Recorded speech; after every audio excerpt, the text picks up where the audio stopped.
Hey everybody, how you guys doing? I'm Eric Gerlach, and this is another talk on Greek philosophy, specifically Plato's Timaeus. As already said in the last two, at least, videos on Plato and Greek philosophy in this series for Berkeley City College, the Timaeus is something that is very important to read with the Republic. Many people don't, and I will stick a bit to the script. I have been having my asides, but that is all part of the lecture. I'm going to stick a little bit closer to the notes because this is not Plato's best dialogue, drama wise, which is the Symposium, as mentioned with that. And this is not Plato's best, even philosophical text.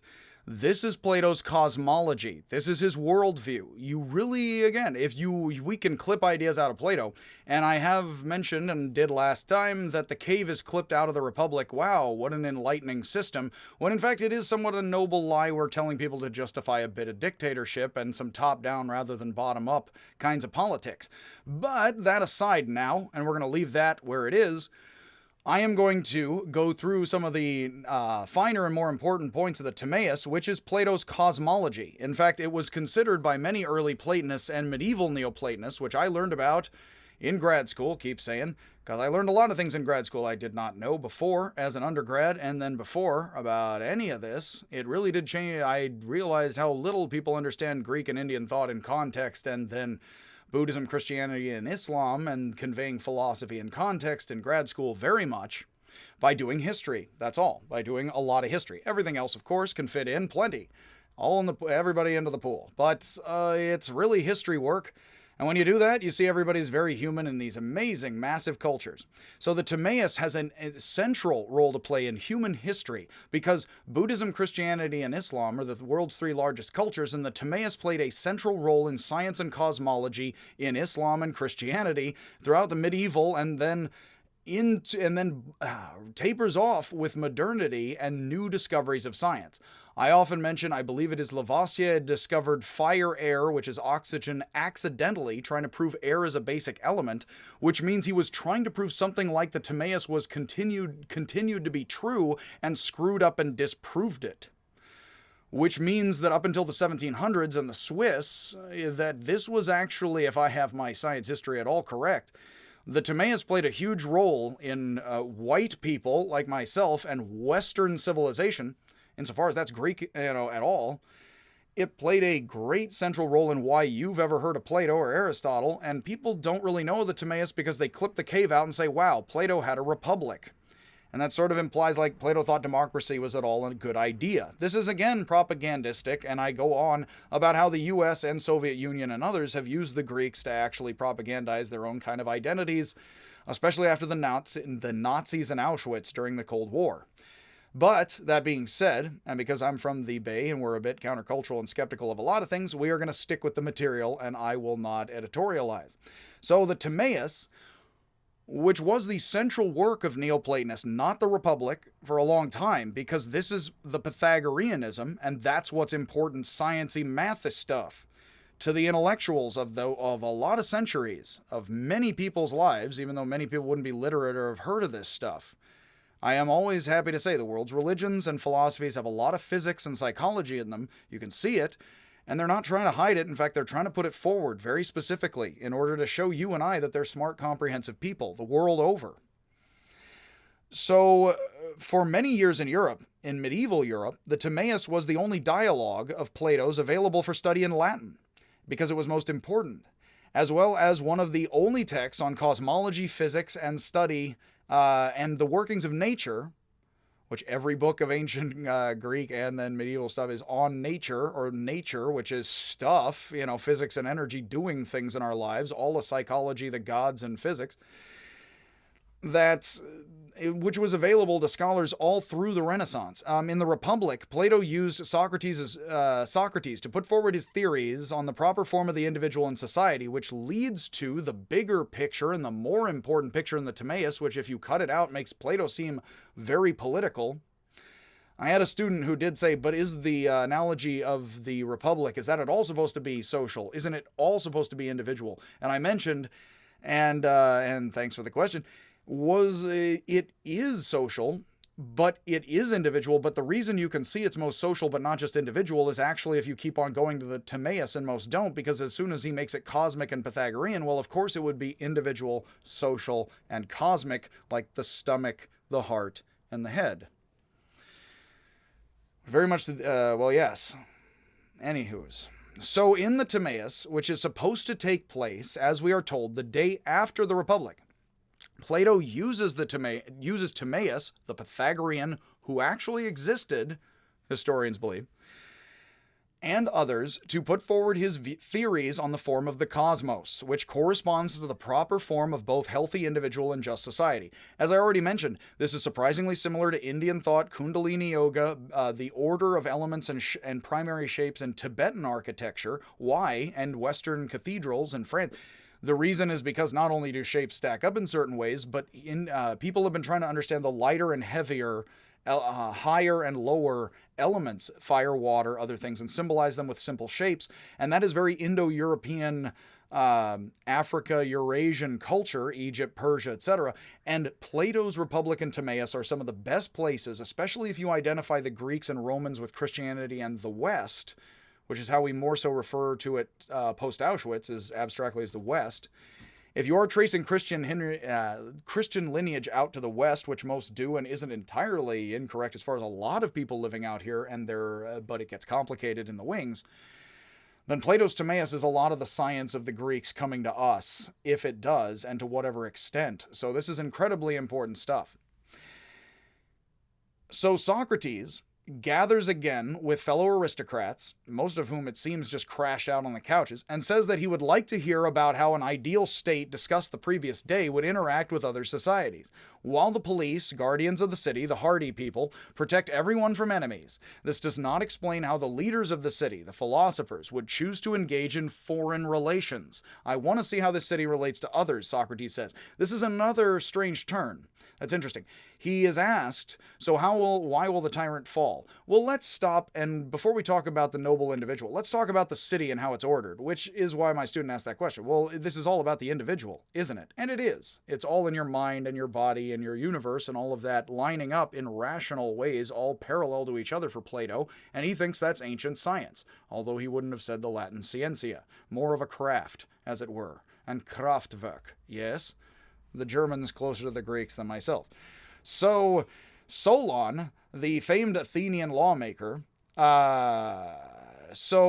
Critias, let's back up here one sentence. Critias tells Socrates of Solon's journey to Egypt here. This is for any Afrocentric thinker, 101. This is, like we have with the Greeks and with Pythagoras, and this is a lot of Pythagoreanism here, we're told, go to Egypt and learn some sciences stuff. So these Greeks, these recent upstart people, as we'll hear here from Plato himself, these recent civilized Greeks are going to go to old civilization, Egypt and Africa, and they're going to go down there, Moses, and they're going to learn from the priests there. Remember, Jesus is supposed to have spent his teenage, learned, formative years, preteen years, in Egypt, which would, for Greek New Testament texts written in Greek, would mean that Jesus probably has the book learning, or at least oral education, from the Egyptians, which makes him all civilized like the Greeks would think here. And again, folks proud of being African would certainly note this fact, and do. And what basically Critias says that Solon, who is the famed guy who brings democracy to Athens, insofar but that is contentious between Socrates' group and others, that Solon, who is revered like Socrates, even though Socrates was contentious, and the people Athens had a very divided, as already talked about, opinions about him, until death, and hemlock. Quite the taxes. Solon, the famed Athenian lawmaker, was given dictatorial power over Athens because he was wise and capable, this is a good wise single over the many again, and capable of good rule at a time when tyrants were seizing power over other Greek city-states, bad individuals leading rather than good individuals leading. This would mean that the aristocrats came together, who are more democratic than the one dictator, because that's what democracy means a lot for a lot of these guys, would overlapping with autocracy, And they elected Solon to dictatorial power so that one of them could not seize power over the others. So actually, they sort of more so democratically elected authoritarianism, and then Solon bounces it back and gives them some greater degree of democracy amongst 500 rather than everybody. So while some ancients, and those 500 would have to would have to earn their way into the army at least and fight for the city, which means they had to be wealthy enough to own weapons and shields. A la Skyrim, kids. It's like, yeah, they'd have to be at least decently middle class. So it's not necessarily that the poor had a shot, but, there's a give and a take in a world and an up and a down according to Archilokos. So while some of the ancient sources of later periods say that Solon allowed common people into the assembly for the first time in history, and it's back and forth about that, and I'll leave the political asides to myself for later. Solon's reforms did broaden the availability of positions of authority. Again, if you could arm yourself against your fellow citizens and others outside the city-state, as we're talking about here. After Solon had instituted his government reforms, he immediately left Athens for a period of 10 years, such that he could not be convinced to change anything. This is hilarious. So he elects for more democracy, and then he's like, by the way, I'm out of here, so you guys can't democratically decide exactly what the nobles did before democratically amongst their council, and human beings do counsel each other and kind of vote-ish throughout human history, as anthropologists tell us, and then is it a formal vote count? Well, yeah, it ain't anymore, or something. I don't know. Yeah, watch your news sources. Is during this time, or don't, and listen to this ancient stuff and realize humanity remains human. Yes, in spite of all the window dressing, let's hope, for a couple more years at least. After Solon had instituted his government reforms, he pieces out and just jets out the door so that democracy can't undemocratize itself like they want to. Here again, we praise the heck out of it and say, so we ain't the Soviet Union, and they say the same and say they're the Greeks, or did, yeah. So basically it's like, well, we're all democratic as heck if there's some voting going on in China. Hooray! They are the Greeks. It was during this time that he may have gone to Egypt, and he met with the Pharaoh and discussed philosophy with Egyptian priests, which some sources say Solon had his first stop after leaving Athens. Sort of like Jesus, but then going onward. Although he wasn't in Athens, as far as I know. Wasn't there, though.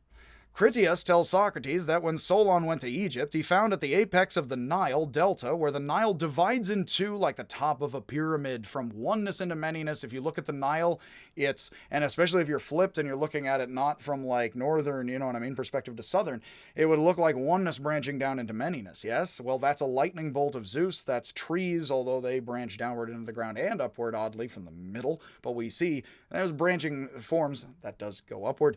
You have oneness and manyness and all of that, sacred and unitive, polytheism moving to monotheism through the courses of philosophy, or monotheistic talk about truth and being and goodness, and law, principle, logic behind the world, all of these things. So where you have the point of, this is like the oracle at Delphi, actually. So at the very point where Socrates says his friend went, and right at the navel and the belly button of the universe, according to Anaxagoras, I believe. No. Not Anaxagoras. The Milesian I think it's Anaximenes. Dang it. It's not Anaxagoras. It's one of them Annas. Again, well, there's a lot of them. None of them Anna. I get to say one more time. So one of the early Milesians, and specifically the second one, says that, yes, that is the belly button of the world. And so you have here the Nile Delta belly button of some kind of sacred, of oneness going to manyness, of the Nile, the source of life there. Probably not, is that symbolic? Not at all. There is a place called Sais, and the priests there say that they have a special bond with the people of Athens. It's like a sister city, with New Zealand.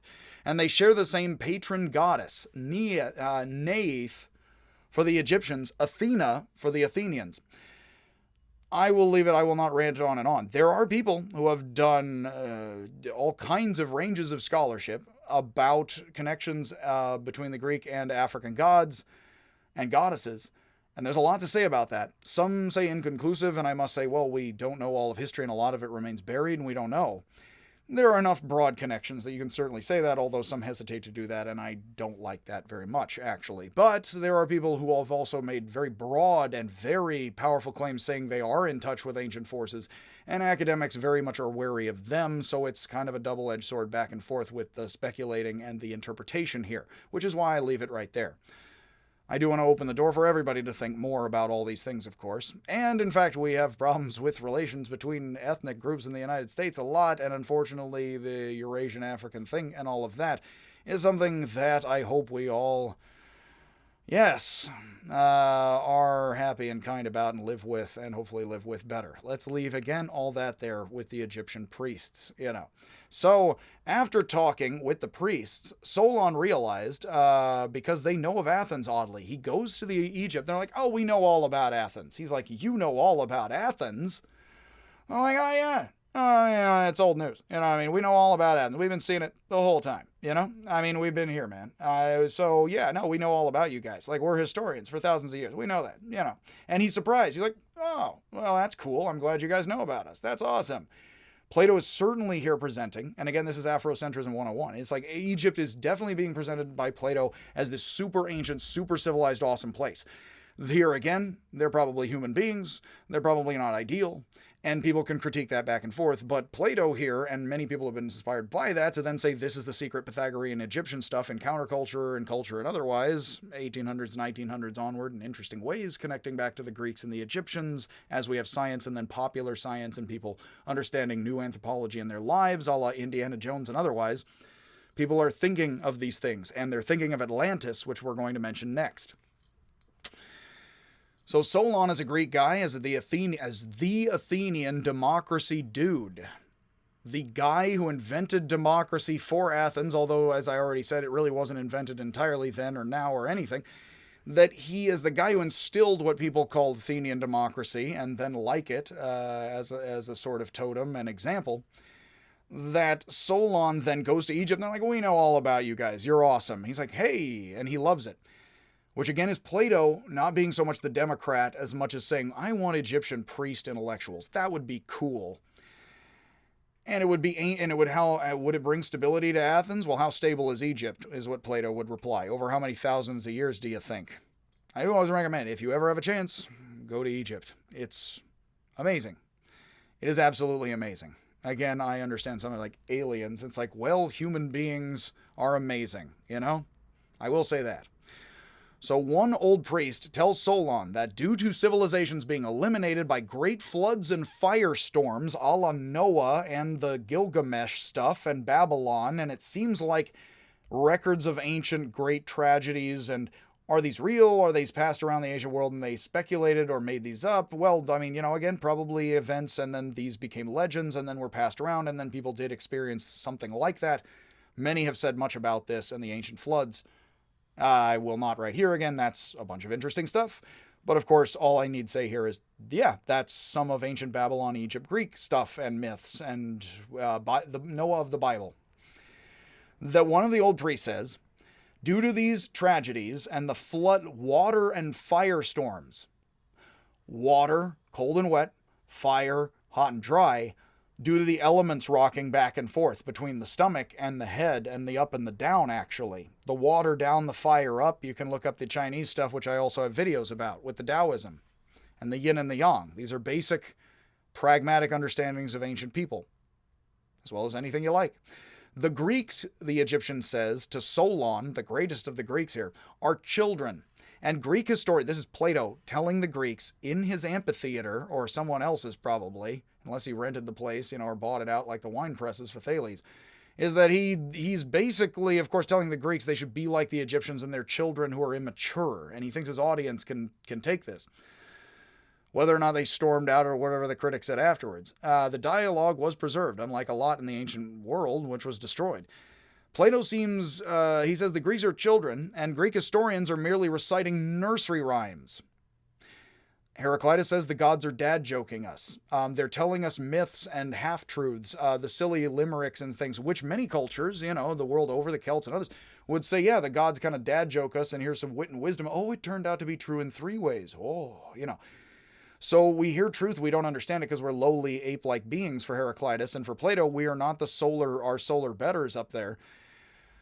So Plato seems quite critical of the Homeric tradition, and he actually hates Heraclitus openly later. And he uses Heraclitus also hates them, and he uses the wise old Egyptian priests who are more monotheistic rather than so polytheistic, even though Egypt is very polytheistic, and Plato knows it is. It's talking more monotheistic, all is one, and truth itself and being. Getting philosophical and scientific, if them's things. So Plato seems quite critical of Homer and Hesiod, and he uses the old Egyptian priests to say these children people, that is so Heraclitus, even though, and that's early Socrates, and others we've talked about, even though Plato's going to hate on Heraclitus and become increasingly Pythagorean, which he's doing right here. He actually puts, again, Heraclitus somewhere near the heart of the fire, I would say, not in the cave, but somebody who didn't make it out to Pythagoras, it definitely seems, and that's outside the cave. Sort of like the second stage of the Buddha is mentioned in the Lotus Sutra. Heraclitus is being presented by Plato as somebody who stops at the second stage, is fascinated by transformation, and does not get the permanence and stability beyond the constant transformations of things. Which is the same in Buddha and Plato, but very different, because Plato is talking about, and the truth is not a mind state of pure tranquility in which you can accept and understand things far quicker and better than others, deeper, but actually Pythagorean math. And then possibly a bit of Parmenidean weird Buddhism at the end of it, although again, all that strangely fits together. All is one, and yet it's math and divisions of things. Okay. The priest says, the Athenians do not remember because they have just become educated and civilized. Pericles says in one of the only texts, again from Democracy, we have learned like those of the East and become book-learny, but we have not compromised our manliness. These are beefy warrior people who are proud. But the Egyptians know from their history records that 9,000 years ago, so they're at least 9,000 years old. Again, unfortunately for the Egyptians, it's like there's people doing things in Egypt in 9,000 BCE, something, or like when the heck is this? 9,000, about 10,000, mid 950, 9,500. Yeah, unfortunately, Plato's somewhat wrong here according to modern archaeology, but much love, and I don't know entirely, But actually, Plato here, I just point out, thinks the Egyptians are a lot older than we now think they are, which means he's very impressed. We do not know, actually, if Plato ever got to Egypt himself. I don't know. He probably was said to have, like every other worthy person back then, in their biographies. A lot of them by Diogenes Laertius. Because they've just come up in the world and gotten a bit less manly and a little bit more book-learning nerdy, the Egyptians know, these priestly, probably bony army people rather than the buff statue-y people, know from their history records that 9,000 years ago the Athenians stopped the island of Atlantis, who were threatening to take over the world with their armies. Atlantis was thought to be an island in the Atlantic Ocean outside the mouth of the Mediterranean. Plato's Timaeus is the first time, I believe, and I'm pretty certain, that Atlantis is mentioned in history, and in fact, it does surprise a lot of people, and it did me, to read in, and it is still my opinion as a philosophy guy, and that is my domain, from my readings and understandings, Atlantis and Timaeus are, well, he's mentioned elsewhere. Atlantis is mentioned here by Plato and little anywhere else at all, which means we have no idea as people nowadays, any of us, how much Atlantis is just some story Plato made up randomly and said, this is the Egyptians, how much it's Egyptian, or how much any of this is anything outside of that. So when people are looking for the lost city of Atlantis, much love, but Plato says this story once and then nobody else really corroborates this much. So actually a lot of people sort of seem deeply convinced Atlantis is a thing. Oddly, it's related somewhat to the Atlantic Ocean, although Plato may be calling it, that area-y thing in language. It might be rather circling back like the chicken and the egg. So while we sort of name the ocean sort of for over there-ish, doing pseudo-Greek Latin in modern times and, onward through the medieval in our languages, you still don't have, like, that Atlantis is really verified by many, even Greeks, as a legendary thing. So oddly, here's Atlantis, out in the Atlantic Ocean, decently.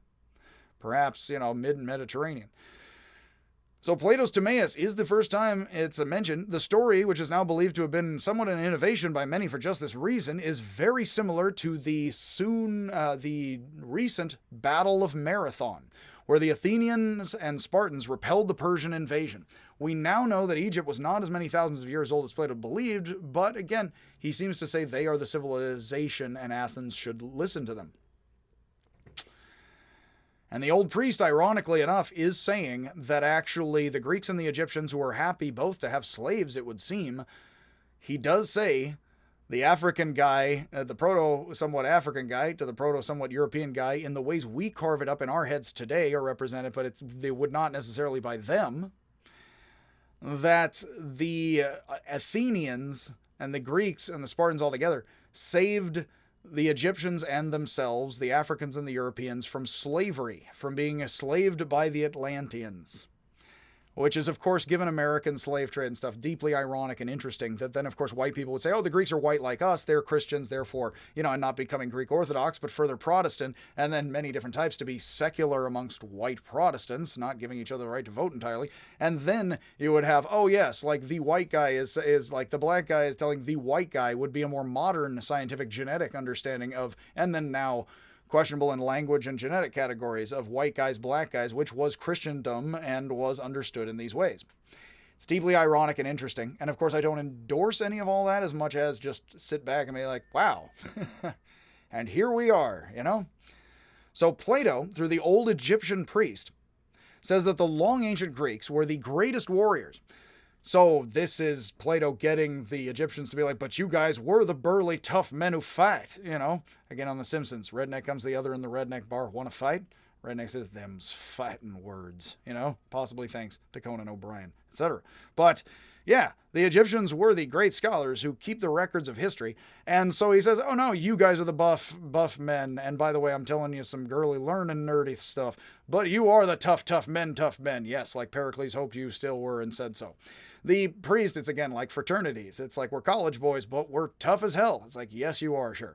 The priest also tells Solon that in long ancient Egypt and Greece, the common goddess they share taught to separate the scholars from the warriors. That is Plato, through the mouth of Socrates-ish, but through the mouth of Solon, through the Egyptian priest. We're losing. There's several, again, Russian dolls. Again, there's several. This is a game of telephone already. We have 5 degrees of separation here, and Kevin Bacon also. But basically, this is Plato telling the Athenian lawmaker that Athena herself, the patron goddess of Athens, and may I say, this is philosophy, even though this is very much history and cosmology, this is still a philosophy class, the patron goddess of wisdom, who leans on her staff kind of contemplating the boundary line. If you look up the image of Athena contemplating the boundary line in wisdom, which is awesome, I can put that up on my site and have not.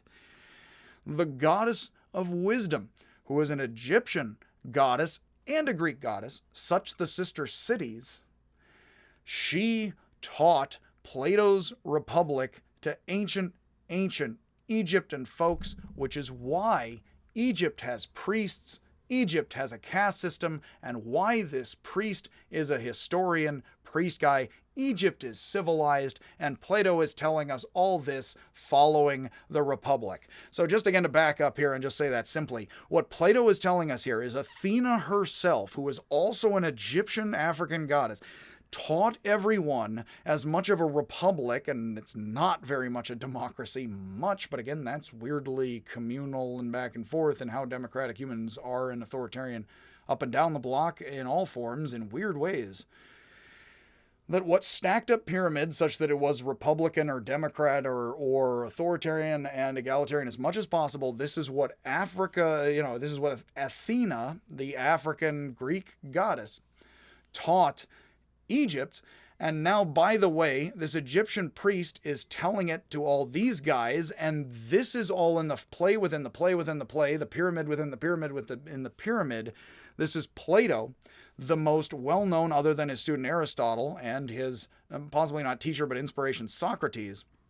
This is Plato telling us that Athena, the patron goddess of Athens herself, he's telling us in Athens to the Athenian folks in the theater, not the agora, not the assembly, but the theater audience, the public though, that, and how controversial was this for him to say or not, and again, people had a good time, bad time about it, hence the hemlock and the other things worse, This is him basically saying Athena taught us what Socrates came up with last night.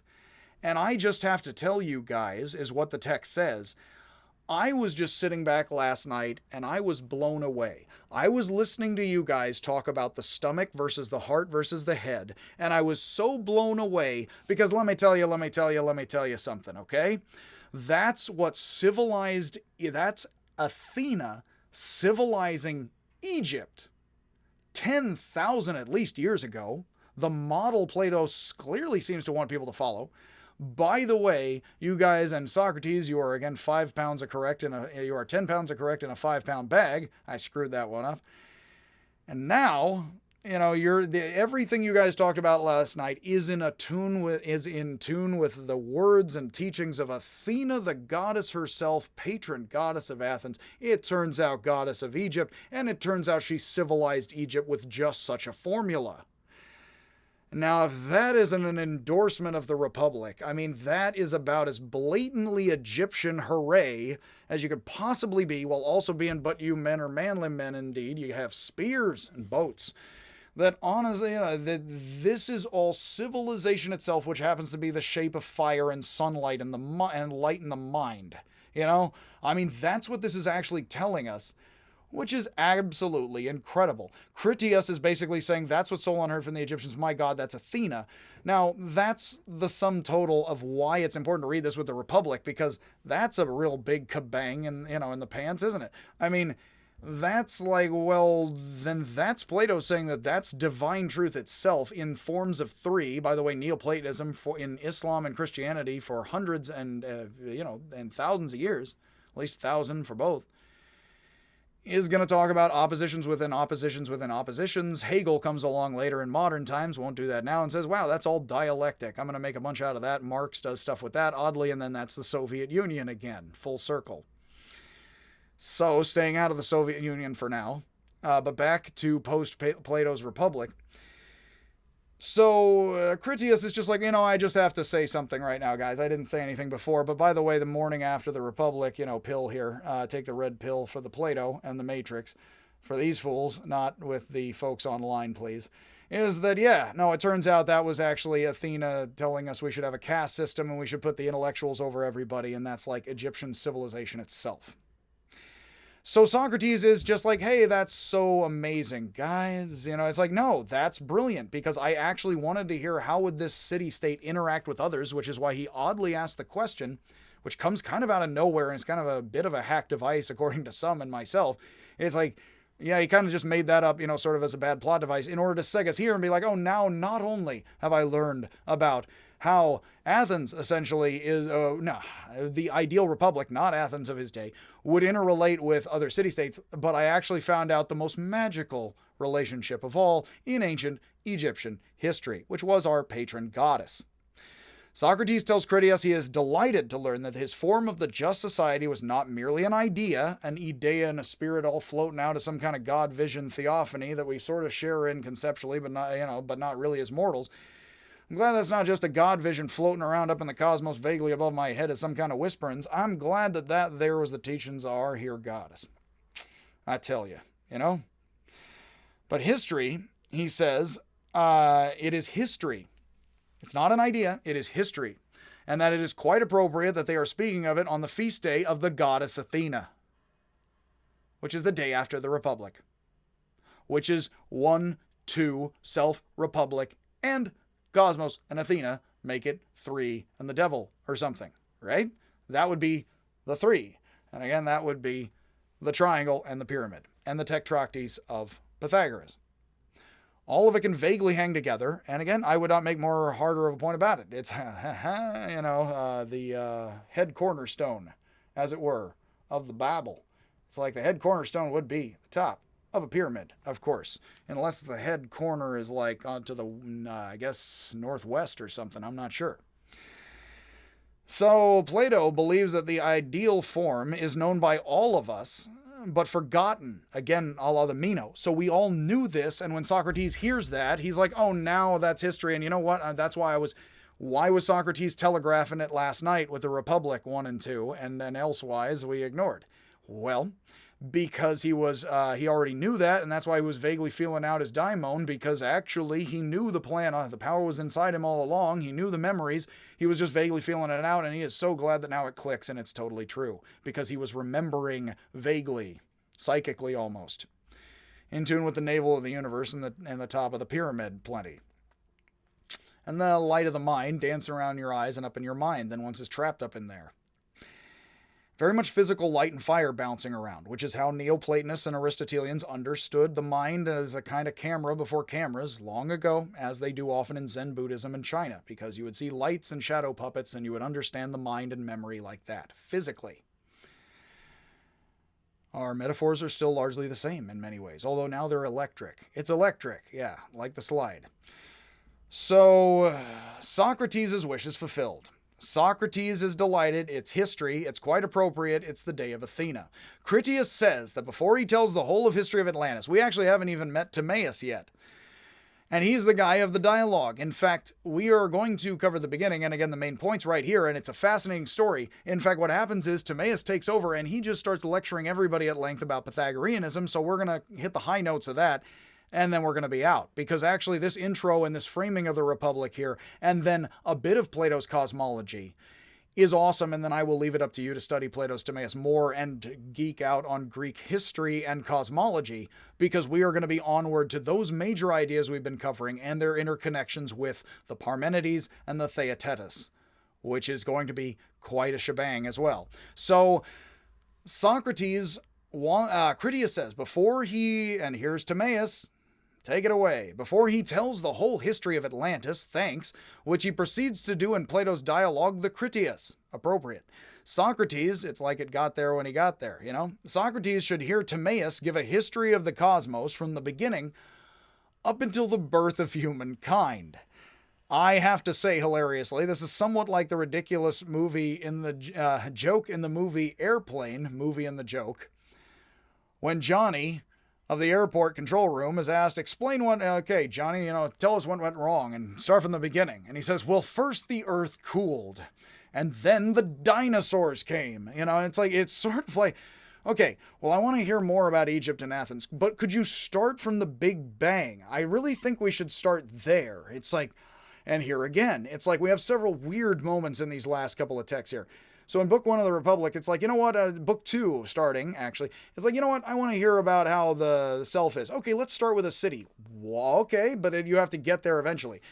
And here again, it's like, well, let's start from the Big Bang, effectively, and from the unfolding of the one into many Pythagorean of oneness comes to manyness, which is why math structures the world for Pythagoras. So let's start at the beginning with the unfolding of the Tetractys and the Big Bang, essentially, into manyness out of oneness. It's like, well, do we need that to cover Atlantean politics, regardless of what's going on in Georgia lately? It's like, well, no, that's weird. So why is he doing this?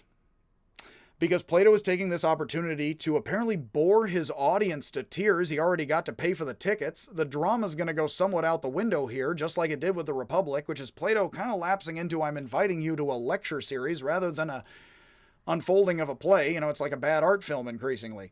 So, and one of this, with black and white and a lot in French, rather than, I guess, Lars von Trier just being depressed all the dang time. That basically, it's like, now I'm going to lecture you at length about Pythagoreanism because I already got you in your seats, is kind of what this is, which is not so entertaining a play, which is why we're not going to talk about it much after this point. But take it away, Timaeus. So Critias basically says that we have to start with the birth of the cosmos, and then we're going to trace it all the way up to today. Thanks. So Timaeus is a Pythagorean who comes in. He says, hey, here's the guy. We should have him tell us about everything. What do you know? You showed up right at the right time in a work of fiction. And Timaeus, which means honor in ancient Greek, was a Pythagorean who lived and taught in the time of Socrates. People attest. Other sources. Like Pythagoras and Parmenides, Timaeus begins by distinguishing the temporary world of opinions, the sensory world we can perceive, from the eternal world of knowledge and ideas and ideas, and for later Neoplatonists, theophanies and God visions or angel visions or something, or the physical angels themselves as mental things. The ideal form we can remember, understand through reason and wisdom. It's not only similar to Plato's cave, which has an inside and an outside, but also to the Pythagorean forking Y. Yes, Sweden. Now Socrates becomes the simple-minded yes man. It's his turn to just say, yes, Timaeus. Well, yes, Timaeus. That's amazing, Timaeus, just like his interlocutors. Because Plato's kind of almost done with Socrates now after Socrates flips and is all Pythagorean for a text or two or three or several books after book 1 of the Republic. Now it's time for Socrates to take a back seat to Timaeus and others in the laws and other things, and a lawyer in the laws, etc. Because we're now entering into a lecture series of several characters. I do love the Zhuangzi of ancient China, the Taoist text. And actually, I say often, and I said just recently, Zhuangzi says, and it's like, no, technically there's a book with a lot of sages in there, and they just say a lot of things, and then it's also Zhuangzi. So when I say Zhuangzi says, it's like, that's another guy probably, I don't know. Because it's basically Plato has been developing his ideas, and now he's going to tell us about them through several different people. Socrates is sort of now a sideshow. The dangerous kind, with hemlock. So while the sensory world is made of many things, the eternal and ideal form is a supreme one. This one, often capitalized by modern scholars to distinguish it, but in German or Greek, it would not be capitalized because everything's capitalized, or it's all the same letters and there isn't a shift key. The world below is constantly changing, is becoming, much as Heraclitus said. The form above is unchanging, is being, much as Pythagoras, Parmenides, and now Plato has said. Parmenides argues the world below is an illusion, and Plato gave the metaphor of the shadows inside the cave, which are false images of the real things themselves, which are outside the cave. Timaeus says that becoming is to being, as opinion is to knowledge. Heraclitus says all is becoming, being is becoming. This is much more Pythagorean and a bit Parmenidean, although as discussed, please watch that one in Zeno. It gets really confusing with Parmenides because he's kind of saying stuff and saying he can't say stuff. It's kind of Zen, kind of not, kind of weird. And watch the stuff on Zen, please, which is kind of this, kind of not, and kind of interesting and weird. And I like it. So Timaeus says that becoming down here is to being permanent, in unstable house built on sand in the Bible, as opposed to stable, I think that's words of Isaiah or something, is opinion is to knowledge. Timaeus also says, this is very dogmatic versus skeptical for Hegel, and for folks of this time, we haven't had the Greek skeptics yet. This is not truth is subjective, this is there the firmly, and I think our psychology works plenty well this way, all of us. Not that that closes the issues, though, and the backs and forths here or in our own time, but there is something like downward opinion and then some like upper stable knowledge. That takes many forms, not just this one. Plato's on certain sides of it, and Buddha's on others. And you can agree or disagree with them as you like. So we must then, in my judgment, Timaeus says, this is a quote, first make this distinction. What is that which is always real and has no becoming? He sounds like Parmenides as well. And what is that which is always becoming and is never real? Never at all real. So that actually suggests this hand in its passing show and shadows is not real at all. And later, Neoplatonists are accused of being a little bit too ethereal rather than Aristotelian, although it's all mixed up again in the middle.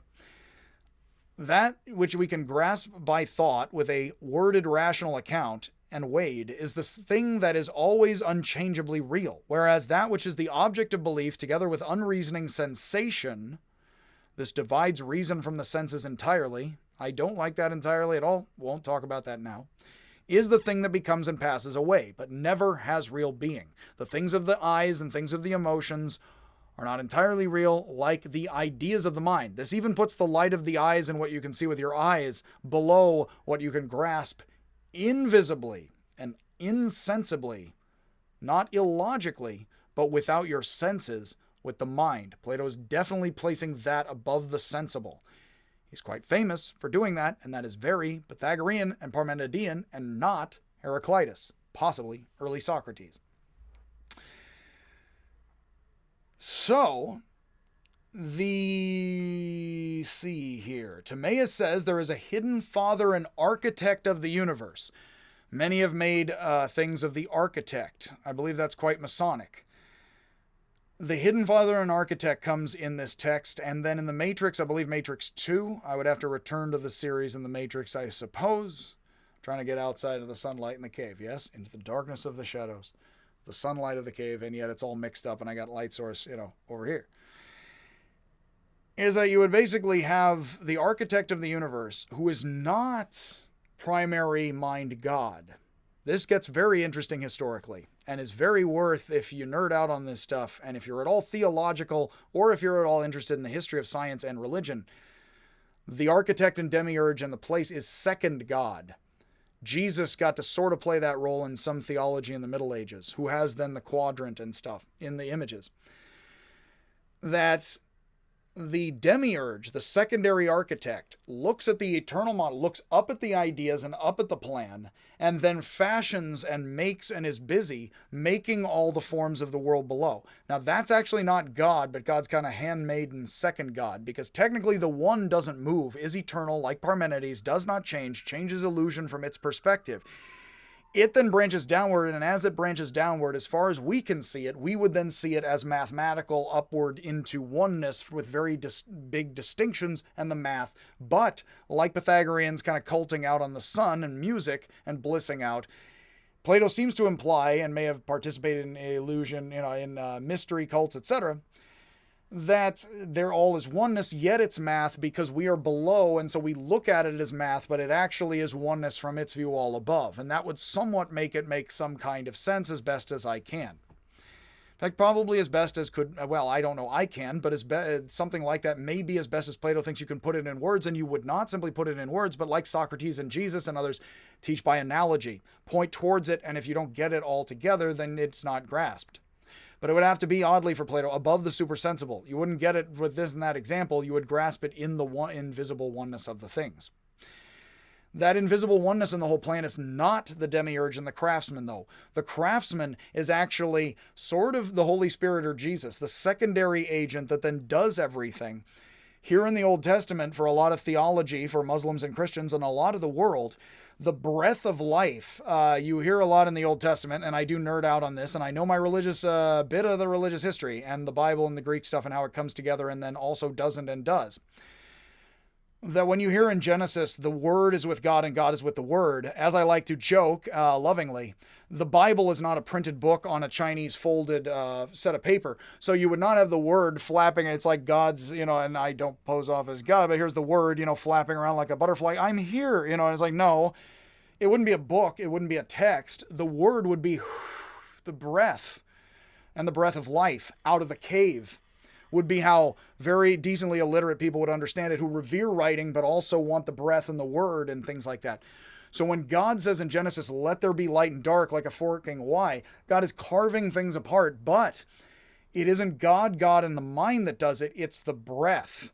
Like Gabriel with trumpets announcing things in the Ancient Testament. If it seems like I'm overinterpreting, I would just leave it right there, as I always like. As I get passionate, it's like, oh, is he going to say a bunch of other crazy stuff? No, that's actually it.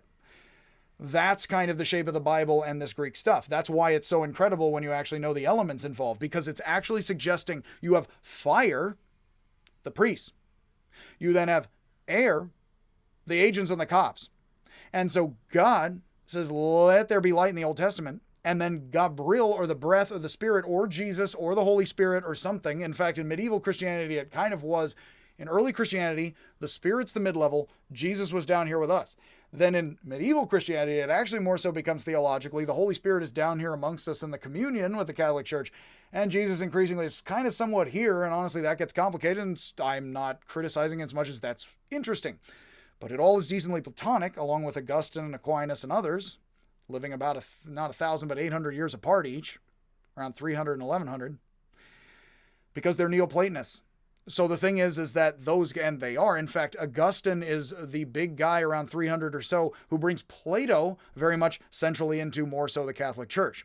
So from 350 or so onward with Augustine, and then Aquinas is some later pre-medieval guy, way later, 800 years, 900 years later. You would have Augustine, Florida, basically saying that, Jesus is the demiurge. Like, it's that, and I would have to brush up on my Aquinas a tiny bit. In fact, here many a Catholic scholar would be probably slapping their head and calling the Jesuits, and they wouldn't show up. They don't care about me. They just do finer work, I'm sure. But here, again, never doubt the power of Catholic scholarship and fundraising, folks, and I don't mean that conspiratorially. The Jesuits are still going strong. We still have San Francisco, and a bunch of Jesuit colleges and things. And they probably know a lot more about the Timaeus and the divine craftsman than I ever will, verbally and in beams of pure light. But the one basically spouts outward like a plant and then does so by the branching part at the top of the Nile Delta. So you have the Nile, it's coming downward like a lightning bolt comes downward like a tree trunk, right? And right as the tree trunk hits the middle, it would split into manyness, right? Well, these things, if it seems like I'm overinterpreting, these are just the simple examples of trees and roots that Plato and the Chinese and others would be looking at. And they say, well, oneness branches into manyness. That's very important to life and plants and things all around us, and the elements and the seasons and the orders of the growing of the plants and the stuff is all woven into your society. So in fact, Plato is like the oneness is the Parmenides, the manyness is the Pythagoras, and then down here we're in the watery cave with decently Heraclitus, with most fools. And this is what Athena taught everyone as civilization. That's actually, again, by itself, you could just drop Mike, and it's like, that's pretty much a lot of what I would want you to get out of this text, and it is quite incredible. But it goes further, because the demiurge is identified with logos.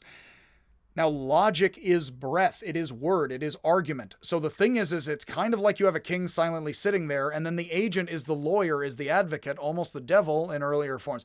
You have the breath and the words for the Gnostics, and the breaking up of light into dark, and you would have somebody arguing, saying, hey, I'm for this guy. I mean, the boss, he doesn't say anything, but when the boss says push a button on a guy, I push a button, I make an argument, I make a form. You understand? I'm an agent. I'm an agent of somebody upstairs. I mean, he's a silent partner for Kierkegaard, with the car in the yard, now I'm from Boston somehow. But yes, I slide from Brooklyn to Boston. And from that, again, use no art, to say that you basically have the demiurge as the hustler who's the agent, who's the one who does work, because God doesn't have to do work. God is the perfect one who does not move. For Aristotle, the unmoved mover. And then you have the mover, who's the demiurge, who does all the stuff. And that was actually scientia and a lot of stuff for how we understand physics and nature through a bunch of Christianity and Islam and stuff. And before you say all that's worthless and superstitious, superstitio, as the Catholics would say of Muslims, because they're putting their false gods and things on top of the reality of Catholicism. It's not so much superstitio as much as this structured math and physics and chemistry, as much as alchemy and all of that, for a long time. And people are, I am reading between the lines, but hopefully it does consistently seem, I am doing so simply, hopefully, I'm dancing around a lot, but trying to show how these are basic physical realities, which I always like to play the pragmatist. Why would India and China and Greece be so similar to Plato? Well, because you can reason it out as best we can with the physics and the fire. And why would a society have caste systems? Well, specialized labor, and specialized tasks, etc., and fire and air and earth and water. This is where the demiurge is identified with logos, which is speech, which is argument, which is breaking things into pieces and using logic, which means logic isn't the highest. You almost have Buddhistic awareness, consciousness, words, and speech break consciousness up into parts. Vygotsky, the Soviet psychologist, sort of the Soviet Piaget, says, as children, and we still seem to think this in psychology. I'm not a psychologist. He was one, though. Is that as we talk as children, the horse goes in the barn, you order your thoughts, which is silent talking to yourself, as you figure out how to talk verbally to others. So you talk to yourself quietly the way you talk out loud to others, and you learn that when you're 3 and 4, and you're just like the horse goes in the barn, car goes vroom, and then you learn to say those things silently to yourself as thoughts. So here, words break up the consciousness, which then is filtered down into the manyness of desire. People had a lot of time on their hands. They're staring at something like me and you, and they're trying to figure out, okay, so you have oneness of mind, which is the wholeness of the community and the golden stuff, and then that breaks into words where I'm like, I know things, and you're like, you're proud, and you're not like oneness with the one mind and light and stuff.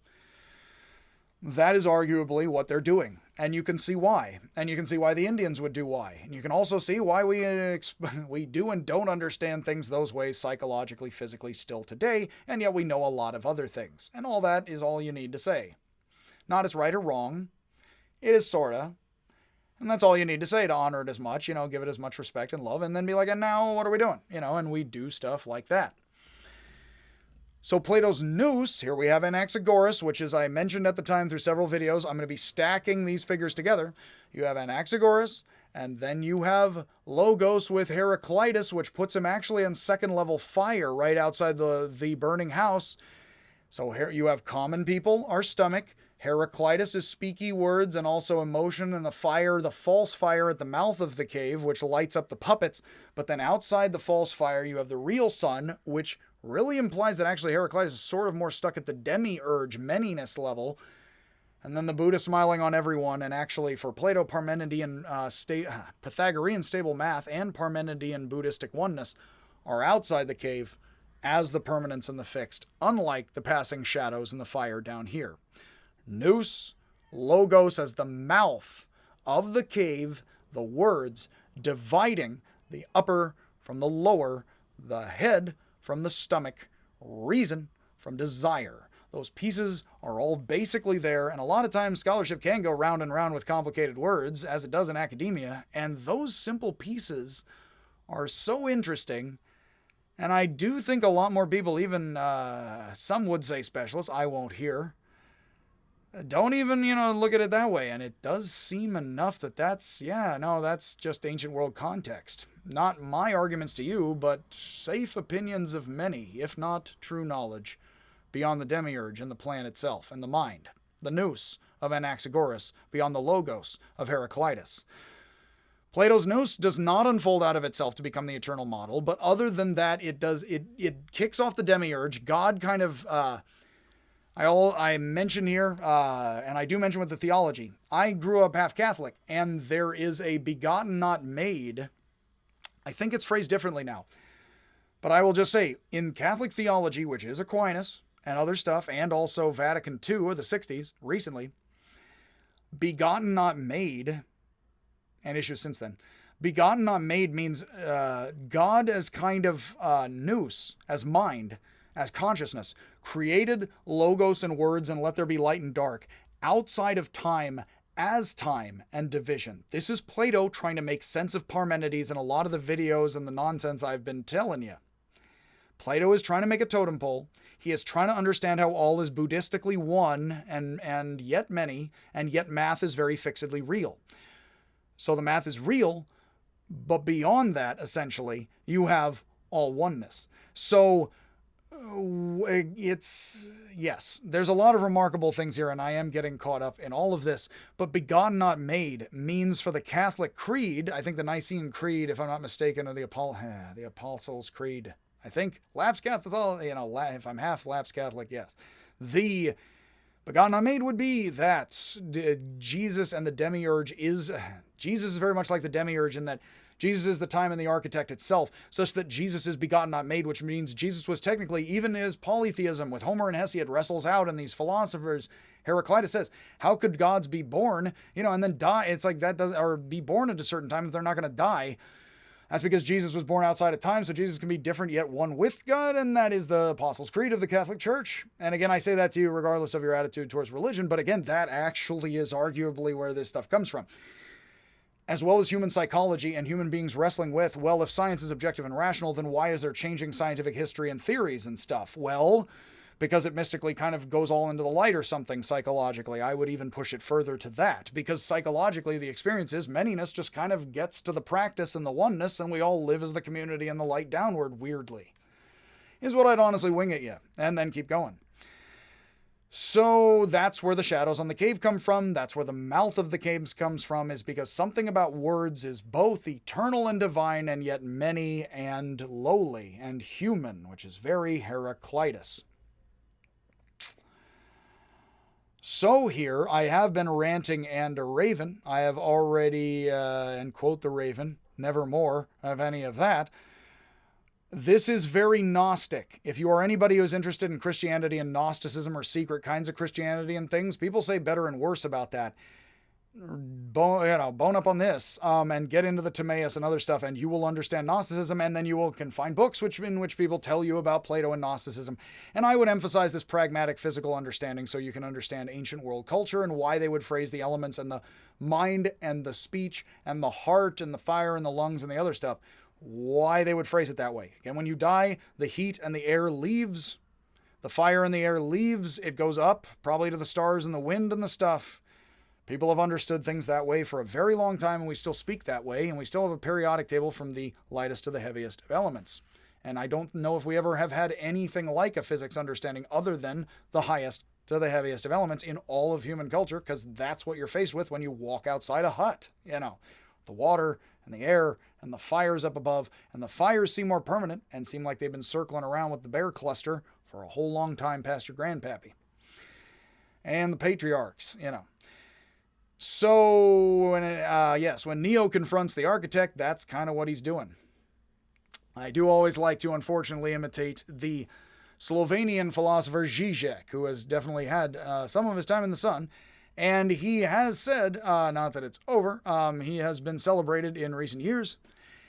And he does say standing in and sitting in, honestly, for Neo. If you watch his documentaries, the two of them, and the first of them in particular, The Pervert's Guide to Cinema, I believe, is that he says, but I want a third pill.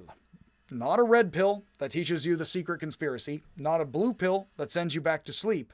I want a pill which shows me not reality behind the illusion, but reality as illusion. Because Žižek is decently a Marxist who believes in objective truth, but he's also a Freudian, which means he believes in ideology, which means that this is all subjective, and as we live it together subjectively, that is the objective truth, and the illusion, which is the lie, which is the truth. And that, in that sense, Žižek is Heraclitus. Žižek is, for Plato, somebody who's at the inside the mouth of the cave looking at the fire. I am honestly with Žižek, and he would say with Heraclitus, well, there's secrets within secrets within secrets, and we never become the gods ourselves entirely.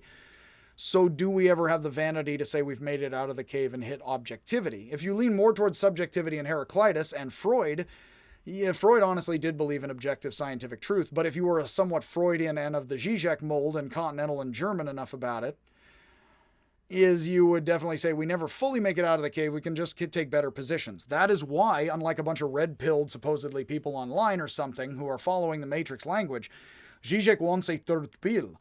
And I have to say, as somebody who's more into subjectivity and stuff like that, it's not that you should never stand for truth. It's that you should sort of see that the truth is somewhat of a puppet and a shadow if we are all too human. That would be the easiest way of phrasing it, which is why I do terrible Central European, as we say, Eastern European accents. So, essentially, you have something like a monotheistic God, which is kind of the soul of the physical world. Timaeus says human beings are a plant with their roots in the heavens. The head, the part of us that contains ideas, is rooted in the one and its ideal model it has conceived, and the rest of us branches downward. That makes our physical body a shape of the cosmos itself, an image of the divine, the physical copy of the ethereal. The demiurge fashions reason and soul and body in individuals. The demiurge then moves everything in a circle, stirring with the stars, and like the Taoists say, the cosmos were stirred, and the ancient Indians, bringing about life and death in cycles of earth beneath and beings underneath the cycles of the heavens. This is all done by cycles of sameness and difference, and Neoplatonism describes things in terms of sameness and difference of orders of the stars and math. And of course, we still use sameness and difference groups to describe anything. But Plato thought the sameness and different groups actually branched downward objectively from the heavens into subjectivity and emotions and sensory stuff. So, we have already got an hour here. I'm going to have to wrap up here. What I would suggest is if all of this stuff sounds amazing, I would look up more about the four elements. Again, I have a note or two about that, but not much. I have already pretty much spilled the beans and said myself here and my spiel. Shared the theophanies as much as they are puppets of light, children. And that's, with my words, between the eternal and temporary, that it's confusing, but that basically if you look along the Tetractes and Pythagoreanism and know that this is also, that we get a lot of that back formed from the Timaeus, that you then have the elements, haha, nice. Well, went almost without any alerts there and didn't turn off the speakers. So yes, I will conclude with that. That means our time is up, children. Is that the answer is Tetractes. That's right. You had to phone home for it. That you basically have math unfolding into the elements. It actually is one-dimensional, folds into two-dimensional, to three-dimensional triangle, to fourth-dimensional pyramid, which wouldn't be a square base, but a triangle pyramid, unlike the famous Egyptian ones, oddly and interestingly. Although they probably said something like this also. And so you would have 1 into 2 into 3 into 4, and then Plato, Timaeus, as Timaeus, goes on to describe the ways that this is actually shaped like the Tibetan stupas along with the order of the colors of the prayer flags, because it's ancient physics and cosmology in the ancient periodic table. He goes through multi-sided elements and describes many, many details about many, many things that we will leave to ancient cosmology, because I have already described to you overall the shape of the ideas as far as important with the class. However, he does in there say that the immortal part of the soul is placed in the head. You then have the neck separating the two mortal souls. This will be important for Aristotle, and we'll talk more out later. So you have two mortal souls in the stomach and in the chest, with the heart and the lungs, and with the stomach and the spleen and things. And then you have up with the eyes and the mind and this stuff up here in the mouth where the breath comes out. You have the immortal soul, which is in your head, separated by your neck from your two mortal souls. Oddly enough, we have more nerves in our stomach than we do anywhere else other than our brain. So do you have a stomach soul in your nerves? And is there life right here? Hello. How much are nerves alive, and how much is my stomach also alive like my brain, or not, with all the electricity or fire, the more used form of energy then? They didn't have outlets. It's interesting. There's a lot of interesting stuff here. Again, Timaeus does talk about the womb and coming from different sides of the womb, and tells us a lot of interesting things. He also tells us in reincarnation that animals are all descended from people, and that actually first comes one man, first comes love, then comes something like an archetypal man like Adam or Jesus. Then from that comes many different men. And then from men, if you're a cowardly man and not a noble enough man, you get karmically reborn a woman. Which is where we will end this lecture on outright misogyny. Yes, which is not what I endorse, but unfortunately is a little historical. So, again, not to say, because yes. And then there's, I guess, lizards and fish and other further devolutions of people or something. This is actually anti-evolution Darwin, because actually we're first, or one dude, and then dudes, and then women, which unfortunately along the lines of the symposium supposes several things about sexuality and karma. But we will not intertwine with any of that right now. I will have to say, again, a lot of this may sound foolish. This was structures for intelligent practices, alchemy. The medieval Christians retranslated Plato with a central interest in the cosmology of the Timaeus into Latin from Arabic. Muslims were translating Greek texts for hundreds of years before the Europeans were doing so, and then following them. And there is a pentagonal crater on the moon named after Timaeus today. And finally, for the young'un folk, is the Japanese. I did look up, I find images online and find what creative content and other things I can use for free, because people are amazing and awesome, and there's history and documents and things. And apparently I found out through the Google images that they're in the show Yu-Gi-Oh!, the Japanese show and card game inter-tie-in. There's a knight from Atlantis named Timaeus. Of course, Timaeus is not actually from Atlantis. He's long afterwards. He's a Pythagorean who pops into the party, post-Republic party in Athens, and tells everybody about a bunch of stuff about the cosmos after Critias is done talking about Atlantis. Timaeus doesn't even mention Atlantis, I don't think. He's just like, and now let me tell you a bunch of Pythagoreanism after Atlantis was already discussed. But awesome for the Japanese. And of course, I would expect an American TV show or a Japanese TV show to just slap Timaeus together with the name Atlantis. Come up with a character. Yeah, that's entertainment, good enough for government work or what have you. So, hopefully you have, again, along with the Republic and Aristotle, a good balancing of the public and private and the light into your life, along with the NSA. Much happiness, much love, and I'll see you, if I ever see you, along with the light.